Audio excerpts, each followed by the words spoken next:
إن الحمد لله الذي نحمده ونستعينه ونستغفره ونؤمن به ونتوكل عليه ونعوذ بالله من شرور أنفسنا ومن سيئات أعمالنا من يهده الله فلا مضل له ومن يضلل فلا هادي له ونشهد أن لا إله إلا الله وحده لا شريك له ونشهد أن محمدا عبد الله ورسوله أرسله الله تعالى بالهدى ودين الحق ليظهره على الدين كله وكفى بالله شهيدا فصلى الله عليه وسلم تسليما كثيرا كثيرا أما بعد فإن أصدق الحديث كتاب الله وخير الهدي هدي محمد صلى الله عليه وسلم وإن شر الأمور محدثاتها وإن كل محدثة بدعة وكل بدعة ضلالة وكل ضلالة في النار. قال الله عز وجل في كتابه الكريم بعد أن أقول أعوذ بالله من الشيطان الرجيم كذلك نقص عليك من أنباء ما قد سبق وقد آتيناك من لدنا ذكرا من أعرض عنه فإنه يحمل يوم القيامة وزرا رب اشرح لي صدري ويسر لي أمري واحلل عقدة من لساني يفقه قولي اللهم ثبتنا عند الموت بلا إله إلا الله اللهم اجعلنا من الذين آمنوا وعملوا الصالحات وتواصوا بالحق وتواصوا بالصبر آمين يا رب العالمين.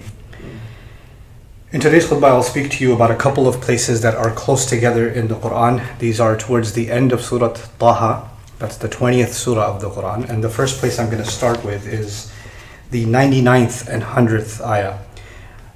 Before I go into these ayat, I just want to tell you what the essential subject matter is.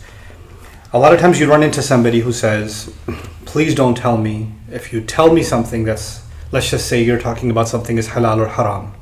You're learning about something being halal or haram.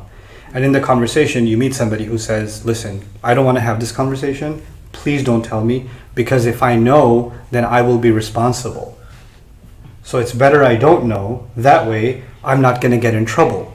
Because if I find out, then Allah will ask me about it. I'll feel guilty about it later. It's going to be a burden on my head. I would rather not feel that burden and not even have that conversation. In fact, you'll meet people that will say, listen, I try to stay away from any conversations learning about Islam or learning about the Quran or learning about what the Prophet said or what is right and what is wrong, because I don't want to be in trouble. And I notice that you're starting to learn some things. Save yourself. Because the more you learn, the more burden you're going to feel. Because you're going to learn some things that you shouldn't be doing. You're going to learn about some changes you're supposed to make. And when you learn about those changes, it's going to put too much pressure on you and you'll just be in trouble for no reason. If you want a stress-free life, it's better you kind of stop from learning so much, because it's just going to make your life difficult, right? And why put yourself into that trouble? See, if I don't know, then I can't get in trouble for it. Now, before we go into the Quran, let's just take some examples in life. See if that works in life.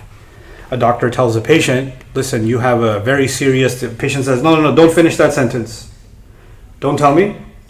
If you don't tell me, I'll be fine. Because if you tell me, then I don't know, maybe I'll need surgery. Maybe I'm going to have to get heavy medication. So if you just please don't tell me at all, my life was just fine until you told me. So let's just, I'm leaving this office. I don't want to finish the rest of the sentence. In another situation, somebody's sitting at home and they're changing TV channels or they're watching their weather app and it says severe warning.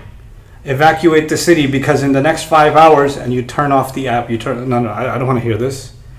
So long as I look outside, the weather is fine right now. I don't want this guy to give me bad news. I hate the weatherman. He just keeps giving me bad news and I don't want to deal with it. If I didn't change this channel, my life was, if I didn't watch this channel before, my life would have been good. Thank God I turned it off in time. Does that sound like an insane person to you or no? A friend of yours in school says, hey, did you forget the exam is next? You say, no, don't finish that sentence. I don't want to know if it's next Friday or next 2 days from now or next month. Don't tell me, because if you tell me, then I have to study. Don't tell me. I don't want to deal with it. My life was fine. Why did you even bring this up? Save yourself. Why are you even looking at the calendar yourself? This is safer for you. This mentality doesn't work anywhere in life. Why? Because in life, we are dealing with reality. And then you say, well, no, Allah is different because Allah is an authority. And so if I didn't know the rules, I can tell Allah on Judgment Day, Ya Allah, I didn't know the rules. That's why I didn't follow it. Right? Well, that way I'll get away with it.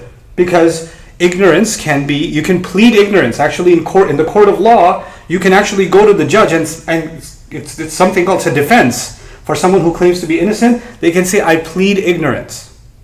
Right? So somebody was, they entered a do not enter, no trespassing. It says private property or something else, right? And they didn't see the sign, or the sign was covered by a tree or something.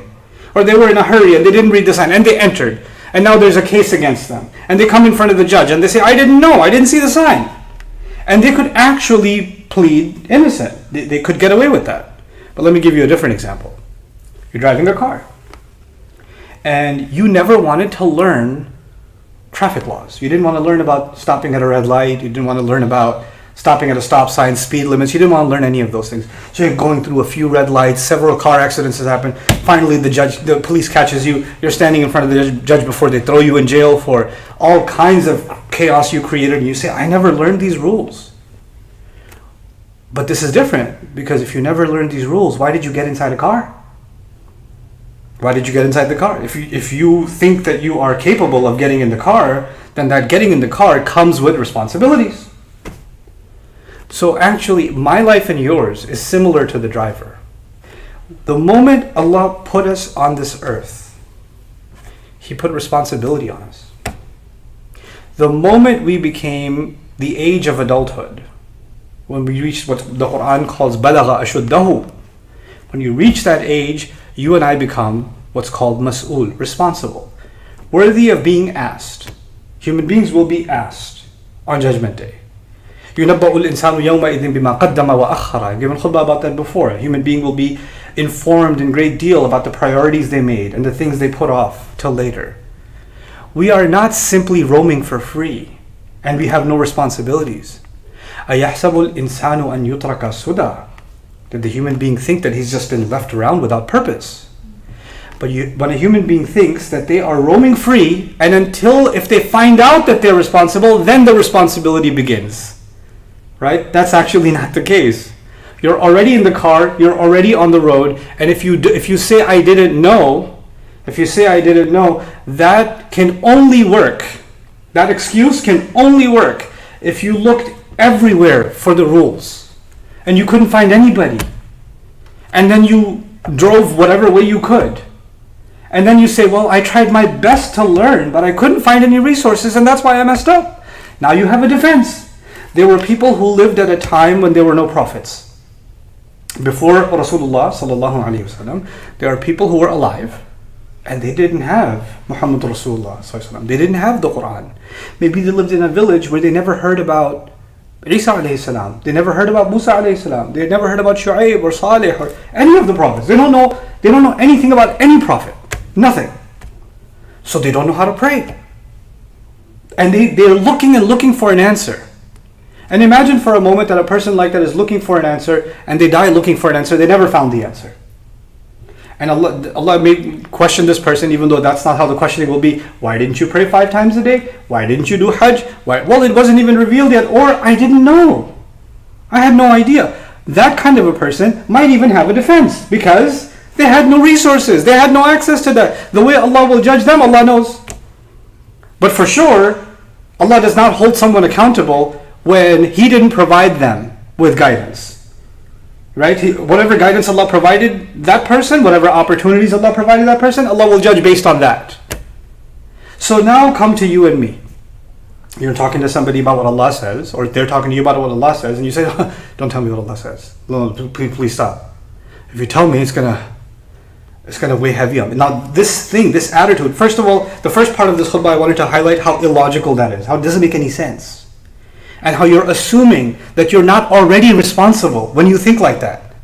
So this thinking is wrong. I am already responsible whether I learned or not.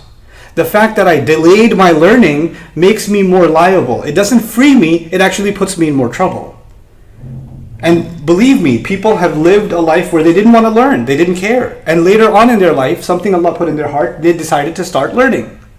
And when they decided to start learning, instead of feeling more burdened, the truth of it is, you can ask millions of people that have gone through this experience. When they first started learning about their religion properly, you know what happened?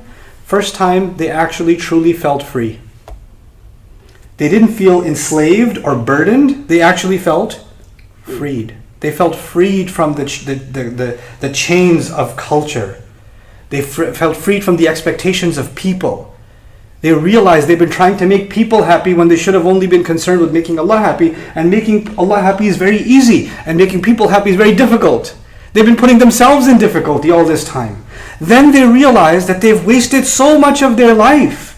They look back and say, I should have been learning this 10 years ago. I wasted so much of my time. Instead of saying, man, I wish I delayed another 10 years. I could have had another 10 years of freedom. When someone actually does start learning, instead of regretting it, they regret the time where they were in ignorance. That's what they regret. That's what a person actually regrets. That's the reality of it. But today, what I really want to dedicate this khutbah to is when you and I decide that we want to ignore something on purpose. We don't want to know because we're going to become responsible.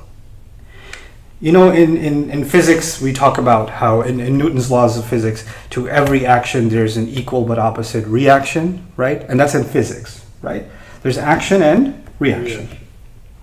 Well, sometimes we take an action and there's a spiritual reaction. So we take an action in this life, in this world, but the reaction is in the unseen. The reaction is in the world that we cannot see. The reaction is in ways we cannot gauge by physics or chemistry or biology. And those reactions, Allah teaches us about some of them in the Quran. And this action, someone who wants to ignore on purpose, there are a couple of reactions. And there are actually 3 reactions, not one. There are 3 reactions to this one action, which means this is a pretty serious action. It gets 3 reactions. Now let me tell you, how do you remember these 3? One of those reactions is in this life. One of those reactions is on Judgment Day. And another reaction is after Judgment Day in the Akhirah. After that. So there's 3 reactions Allah talks about in Surah Taha. This life, there's a reaction. Qiyamah, there's a reaction. Resurrection Day, there's a reaction. And then in the afterlife, after that, there's also a reaction. So it's pretty serious stuff. Now, not in that order, he mentions the first reaction he mentions is Yawm al-Qiyamah, the day of resurrection. Why?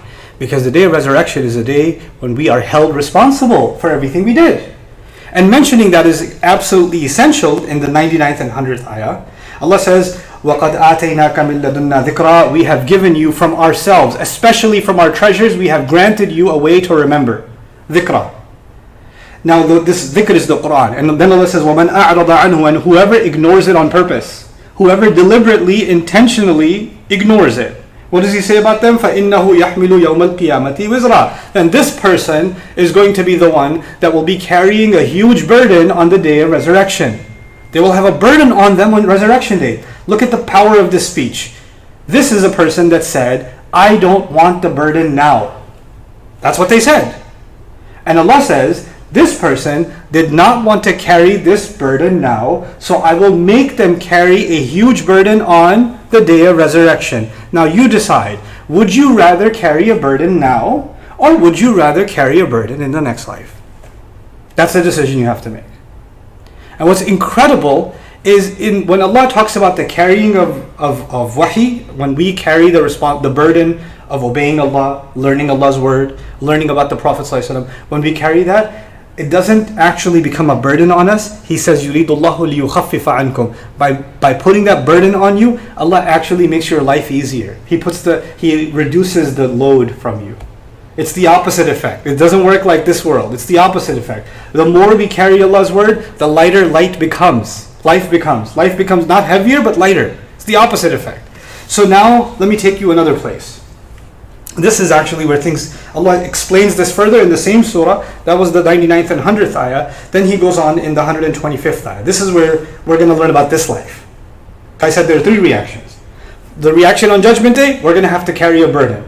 Whatever we didn't carry is going to get much bigger and we have to carry it then.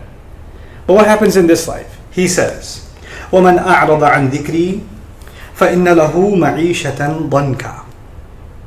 And whoever purposely ignores remembering me. And remembering Allah is what? Remembering the word of Allah. Remembering the guidance of Allah. Whoever purposely ignores remembering me, mentioning me, someone wants to walk away from that, then Allah says, for this person, there is no doubt about it, this person has a life, a ma'ish. Ma'ish in Arabic is used for a life. That is dank. This is a strange word in the Quran.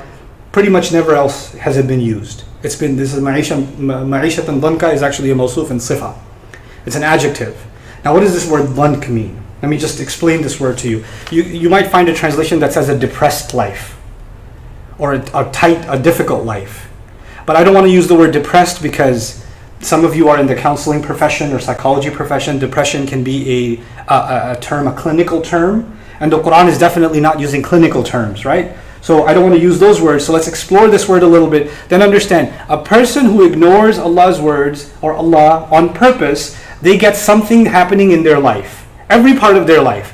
Their family life, their career life, their alone life, their sleeping life, their waking up life, their physical life. Everything is described with this one adjective. It's not like one part of their life is affected. Their entire life is affected. Their day is affected, their night is affected, their relationships are affected, their thoughts are affected. Affected with what? This word dunka comes from dunkatun, which is actually used in Arabic for zukam. Meaning, when you have a stuffed nose and you have a cold, and you have a lot of mucus built up, and you can feel your face swell up like sinus pressure, right? And you can't breathe from your nostrils, your nose is completely blocked, and you're feeling like your eyes are swelling up, and you feel like there's somebody just pumped something inside your face and you're feeling stuffed, right? That's actually called zukam. That's called bunka. Al-muwathaq al-khalq al-shadid. And something that has been, if you took a pillow and you put things in it and more things in it and more things in it and you keep stuffing it in, tightening it in, that's actually also a kind of, it's called dinak. Al-muqtanizul lahm. They talk about a person who's getting really, really fat, like the meat is stuffed inside this person. They're actually called, they're called dinak also, or dunak actually in Arabic. So this word is then also used, ضَنُكَ الرَّجُلِ ضَعُفَ فِي جِسْمِهِ وَنَفْسِهِ وَرَأْيِهِ وَعَقْلِهِ. A person who's so pressured in their life, because the more you fill things in, like if you put too much air in a balloon, the pressure increases, right? You put too much air inside, the pressure increases. When there's too much mucus inside, the pressure increases, the headache increases, right? So this pressure, internal pressure, is actually what dank refers to. And the Arabs used it before Islam to talk about a person who's experiencing dank. What would they say about this person? This person has become weak physically, ضَعُفَ فِي جِسْمِهِ وَنَفْسِهِ. He's become weak emotionally. They become stressed too easily. They become anxious too easily. They become angry too easily. They start crying too easily. They lose their thoughts too easily. They can't concentrate. Psychologically they've become weak. They say وَرَأْيِهِ, and in their opinion, meaning they're not able to analyze things properly. They're not able to think straight. Because when you're under a lot of pressure, you can't think straight. When you're really late for work, where are the keys? Where are the keys? The keys are in your face, they're right there, but you can't see them because you're under pressure right now. Even things that you can do normally, you can't have the ability to do them because you're under pressure. And then وَعَقْلِهِ, and even their ability to think. There's so much pressure they can't think straight. Just like when you and I are stressed out, we can't think straight. When you and I are really under a lot of pressure, we can't think clearly. It's very difficult to be under pressure and be able to have presence of mind. What is Allah saying describing a person who ignores what Allah says? He says their entire life gets described as danka. And it's interesting also that dankan is a masdar. It's an adjective. It's actually an infinitive. What that means is they're not. It wouldn't be enough of a translation to say they have a life filled with pressure. No, their life itself becomes pressure. That's the power of these words. Their life itself becomes pressure. They're always stressed and anxious. They might even have physical ailments. They might not be able to make correct decisions in their life. They're getting trouble from all sides in their life, constantly under pressure, constantly under stress. And then, why did this happen? Because the one place that could have removed all of the stress from their life was the word of Allah, was the dhikr of Allah. And they said, no, I don't want the dhikr of Allah. That's too much stress. That's too much pressure. I don't want the, you see how ironic that is? You see how funny that is? They did that. The person ignored the word of Allah because they wanted to avoid pressure, avoid stress. They thought it would make life tight. It would be too strict. And what does Allah say about His guidance? Man yuridillahu an yahdiyahu yashrah sadrahu lil Islam. Whoever Allah wants to guide, Allah expands their chest for surrender. Allah describes coming to His word, surrendering before Him. He describes it as your chest expanding, loosening. He tells the Prophet ﷺ when revelation came, and revelation was very heavy. Inna sanulqi alayka qawlan thaqila. We're giving you a heavy word. And that revelation, when it came to the Prophet ﷺ, Allah reminded him of His favor on him, and He said, Alam nashrah laka sadrak? Didn't we expand your chest for you? Didn't we broaden it? Meaning we gave you relief? So the irony and the ignorance of this person, the tragedy of this person is they think they are giving themselves relief by not learning, by not coming to the dhikr of Allah. And the crazy thing is the only reason they've got pressure in every part of their life is because they're not releasing that pressure by coming to the dhikr of Allah. They're hurting themselves. This is the second and heavy consequence in this consequence. Allah already told us the person who ignored Allah's responsibility will carry a burden on Judgment Day. Now look at the tragedy of this person. Khasira dunya wal akhirah. This life was filled with pressure, with bunk on every turn, bunk with the children, bunk with the spouse, pressure with children, stress with children, anxiety with spouse, anxiety with parents, anxiety at work, anxiety in finances, anxiety in health. Everywhere they turn, there's problem, pressure. And then they come on Judgment Day, oh, finally, this dunya is over. Might as well get some... No, now the akhirah version of the wizard. Now the burden. And then so Allah describes this person in these ayat, and He says, not only are they living this pressured life here, now He adds another problem on Judgment Day. وَنَحْشُرُهُ يَوْمَ الْقِيَامَةِ أَعْمَى. We will raise him and herd him on Judgment Day in a state that person is blind. We already learned that they're carrying a burden. Now they're blind on top of that. And when a person is raised on Judgment Day blind, they're in shock because they weren't blind when they were in this life. And this person is raised blind now. So he says, قَالَ رَبِّ لِمَا حَشَرْتَنِي أَعْمَى وَقَدْ كُنْتُ بَصِيرًا. My Rabb, why did you raise me blind? I used to be someone who saw. I used to have vision. Why am I being blind now on Judgment Day? And Allah says to him, قَالَ كَذَلِكَ أَتَتْكَ آيَاتُنَا. That's how our revelations, our ayat came to you. You remember how our ayat came to you? فَنَسِيتَهَا. Then you forgot all about them. Forgetting means forgetting. Forgetting also means dismissing. You know how you say to somebody, man, forget you. Forget that guy. Forget that guy means what? Ignore it. A friend comes to you and says, forget about this Quran stuff. Live your life. نسيتها. هم ينهون عنه وينأون عنه. They stop others from doing it and stop themselves from doing it, from coming to it. So here he says, Allah is telling this person on Judgment Day, my ayat came to you, you forgot them. You ignored them. You were blind to them. You wanted to see reality with your eyes.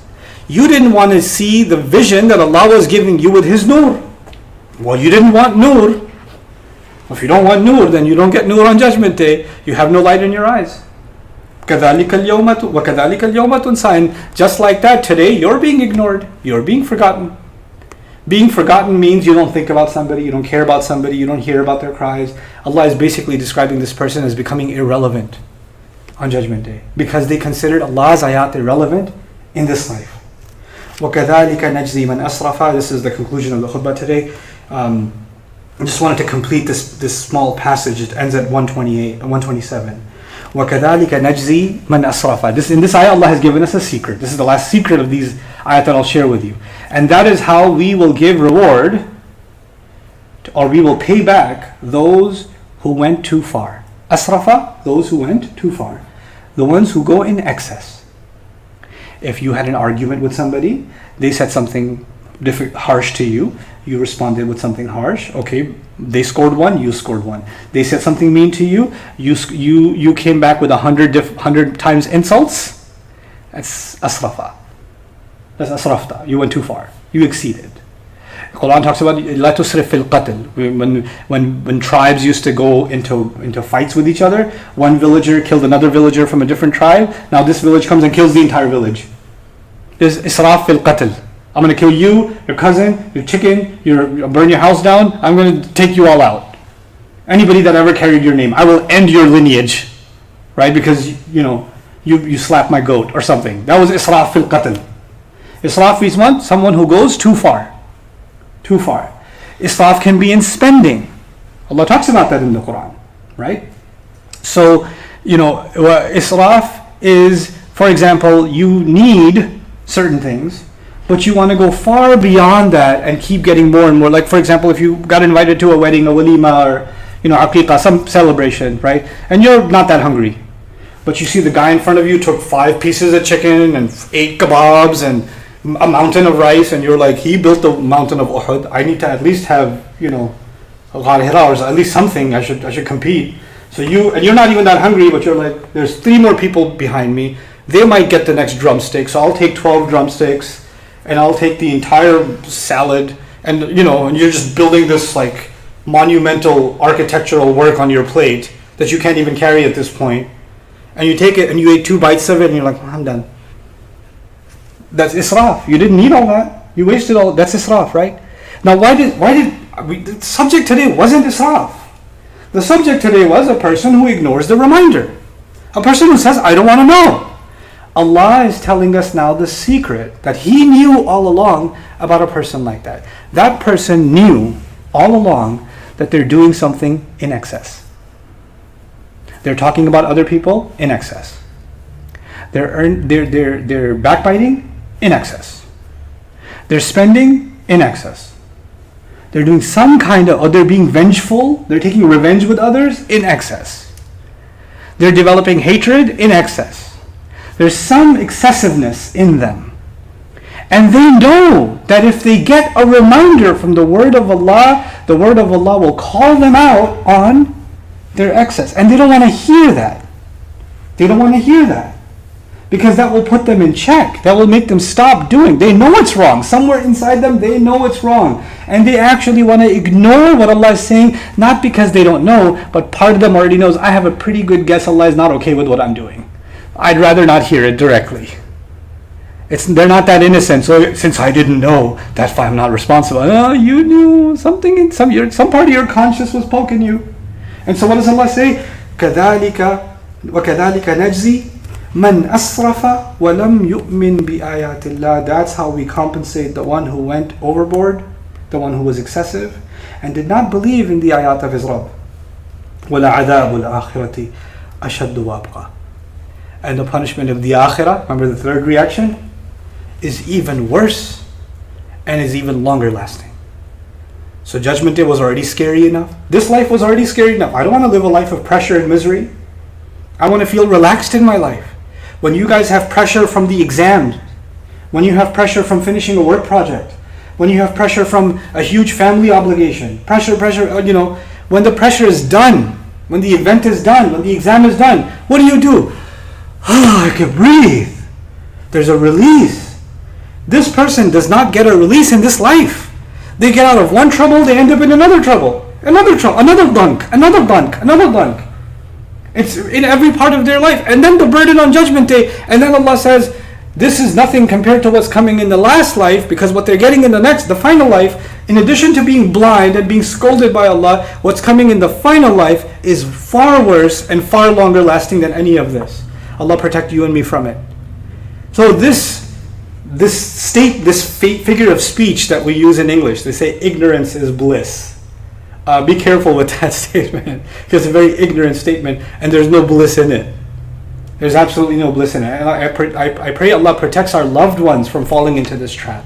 And I pray Allah protects you and me from falling into this trap. And if we have become someone who's been ignoring the word of Allah in any part of our life, then maybe we might realize that the difficulty that has come, the bunk that has appeared in our life in different places, may have been because we ignored Allah's word. And when we remember Allah's word and live by it again, maybe Allah will unlock the doors of His blessings and release and mercy, and that pressure that we've been feeling will go away. So I pray Allah removes that pressure from all of your lives and gives all of you relief.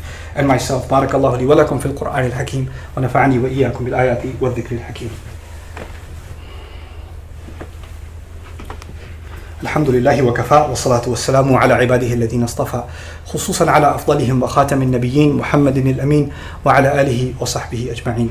قال الله عز وجل في كتابه الكريم بعد أن أقول أعوذ بالله من الشيطان الرجيم إن الله وملائكته يصلون على النبي يا أيها الذين آمنوا صلوا عليه وسلموا تسليما.